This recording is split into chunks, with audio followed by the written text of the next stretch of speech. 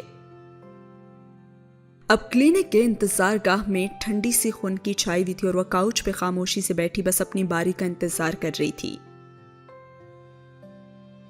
حالے کے توسط سے اس نے ایک ڈرماٹولوجسٹ سے وقت لیا تھا، اور اس کے بال تو بظاہر ٹھیک نظر آتے تھے، اور عائشہ کے دیے گئے لوشن کام بھی کر رہے تھے، لیکن ہاتھ لگانے پہ وہ پہلے سے ذرا روکھے تھے، اور سر کی جلد جو خراب تھی وہ تو الگ۔ اب حیا نے اپنا پرس ساتھ ہی رکھا ہوا تھا، اور ٹریسر والی ڈبیا ڈور میں ہی تھی۔ اب وہ اسے استنبول میں اپنے ساتھ لے کر نہیں جاتی تھی۔ تبھی اس کے ساتھ والی نشست پہ ایک سیاہ عبایا والی لڑکی آ بیٹھی، اور بیٹھتے ہی اس نے چند گہرے سانس لے کر تنفس بحال کیا، اور پھر ٹشو سے نقاب کے اندر چہرہ تھپ تھپانے لگی۔ اس کے انداز سے ایسا لگ رہا تھا کہ وہ پیدل آئی ہے اور بہت تھک گئی ہے۔ حیا لاشعوری طور پر نگاہوں کا زاویہ موڑ کر اسے دیکھنے لگی، اور جانے کیوں آج کل وہ عبایا اور حجاب والی لڑکیوں کو بہت غور سے دیکھتی تھی۔ استنبول میں ایسی لڑکیاں بہت کم ہی نظر آتی تھی، البتہ سکارف اور لانگ سکرٹس والی تو مل جاتی تھی۔ اکثریت ایسی لڑکیوں کی ہوتی جن میں سے ایک اس کے سامنے کاؤچ پہ بیٹھی ہوئی تھی، یعنی کہ مختصر سی سکرٹ، بنا آستین کے بلاؤز اور خوبصورت بال۔ وہ ٹانگ پہ ٹانگ رکھے بیٹھی گھٹنے پہ پھیلا میگزین پڑھنے میں مگن تھی۔ استنبول کی علامتی لڑکی۔ اس کے سکرٹ کا رنگ نارنجی تھا، بالکل ان دو کراؤن فش جیسا جو ان دونوں کاؤچز کے درمیان رکھی میز پہ سجے ایکویریم میں تیر رہی تھی۔ ننھی منی سی نارنجی مچھلیاں جن کی زندگی اور جن کی سانس اور جن کی آواز سب پانی تھا۔ عبایا والی لڑکی اب پرس کھول کر کچھ تلاش کر رہی تھی، اور حیا ابھی تک اسے یوں ہی دیکھ رہی تھی۔ دفتن اس نے پرس سے ایک اورنج جوس کی بوتل نکالی اور اس کا ڈھکن اتارا، اور پھر ذرا رکی اور حیا کی طرف اس نے بڑھائی۔ نو تھینک یو۔ وہ ذرا سنبھل کر سیدھی ہوئی، اور وہ لڑکی مسکرا کر بوتل میں اسٹرا ڈالنے لگی۔ سیاہ نقاب میں اس کی سرمئی آنکھیں بہت خوبصورت لگ رہی تھیں، اور پھر وہ رہ نہیں سکی اور اس سے پوچھنے لگی کہ آپ ہمیشہ سے عبایا کرتی تھی؟ نقاب تلے گھونٹ لیتے ہوئے اس نے اسپات میں سر ہلایا۔ آپ کو گھٹن نہیں ہوتی اس میں؟ اور جواباً اس عورت نے کہا کہ میرا دل اللہ نے اس کے لیے کھول دیا ہے، سو گھٹن کیسی؟ اور ویسے بھی مسلمان لڑکی تو بہت مضبوط ہوتی ہے، اس نے بوتل کا ڈھکن بند کرتے ہوئے کہا۔ اور پھر حیا کہنے لگی کہ مجھے تو نقاب کا سوچ کر ہی گھٹن ہوتی ہے۔ اور جواباً اس نے کہا کہ ہو سکتا ہے کہ صرف سب آپ کے ذہن میں ہی ہو، لیکن آپ کے ذہن میں بھی تو ایسی باتیں آتی ہوں گی نا؟ حیا اس کی طرف رخ موڑے غیر ارادی طور پر بحث کرنے لگی تھی۔ کیا بہت پڑھے لکھے ماڈرن قسم کے لوگوں کے درمیان بیٹھے آپ کو احساس سے کمتری نہیں ہوتا؟ اور ساتھ ہی ایک نگاہ اس نے ایکویریم کے پار بیٹھی ترک لڑکی پر ڈالی جو ابھی تک اپنے میگزین میں گم تھی۔ اور حیا کے اس سوال پہ اس لڑکی نے کیا خوب جواب دیا۔ اس نے کہا، بہت ماڈرن قسم کے لوگ تو میرے جیسے ہی ہوتے ہیں نا، میری شریعت تو دنیا کی سب سے ماڈرن جدید شریعت ہے. احساس کمتری تو انہیں ہونا چاہیے جو جاہلیت کے زمانے کا تبرج کرتے ہیں. تبرج سمجھتی ہو نا؟ اسے اندازہ تو تھا لیکن پھر بھی اس نے نفی میں گردن ہلائی. تبرج کیسے سمجھاؤں؟ اس لڑکی نے لمحے بھر کو سوچا. اچھا تم نے دبئی کے وہ اونچے اونچے ٹاورز تو دیکھے ہوں گے نا، برج العرب، برج الخلیفہ. ہاں تصاویر میں، حیا نے کہا. بس اسی برج سے یہ تبرج نکلا ہے. کسی شے کو اتنا نمایاں اور خوبصورت بنانا کہ وہ دور سے نظر آئے. وہ صدیوں پہلے یوسف علیہ السلام کے مصر کی عورتیں تھیں جو تبرج کرتی تھیں. وہ ابو جہل کے عرب کی عورتیں تھیں جو زیب و زینت کر کے مردوں کے درمیان سے گزرتی تھیں.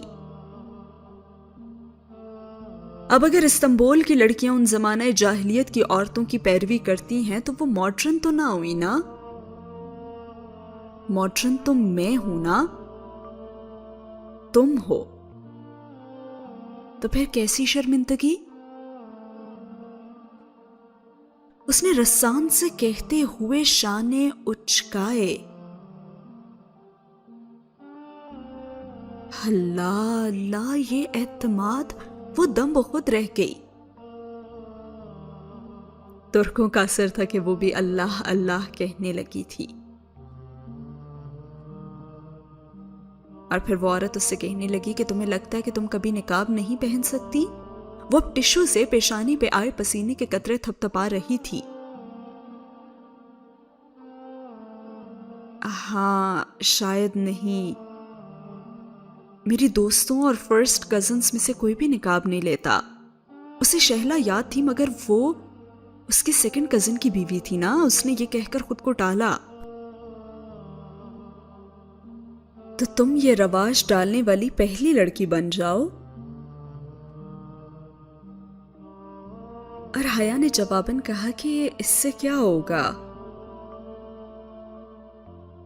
اور اس لڑکی نے مسکرا کر ذرا سے شانے اچکائے اور کہا، جو غار سور کے آخری سوراخ پہ اپنا پاؤں رکھ دیتا ہے نا اور ساری رات سانپ سے ڈسے جانے کے باوجود اف تک نہیں کرتا، اس کی اسے ایک رات کی نیکیاں عمر بن خطاب رضی اللہ تعالی عنہ کی زندگی بھر کی نیکیوں کے برابر ہوتی ہیں. مگر ہر شخص ابو بکر نہیں بن سکتا. ابو بکر صرف ایک ہی ہوتا ہے، پہلوں میں پہل کرنے والا.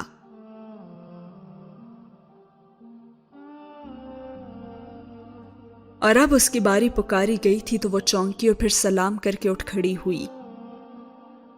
اسے اب اس لڑکی سے کچھ نہیں کہنا تھا. اس کا ذہن صاف تھا.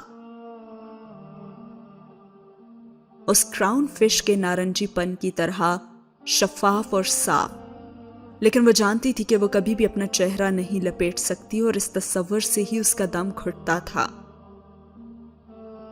ایکویریم کے پانی میں اسی طرح بلبلے بن اور مٹ رہے تھے اور دونوں مچھلیاں بنا تھکے ایک دوسرے سے پیچھے دائرے میں دوڑ رہی تھیں. دائرہ جس میں آغاز اور اختتام کی تفریق مٹ جاتی ہے.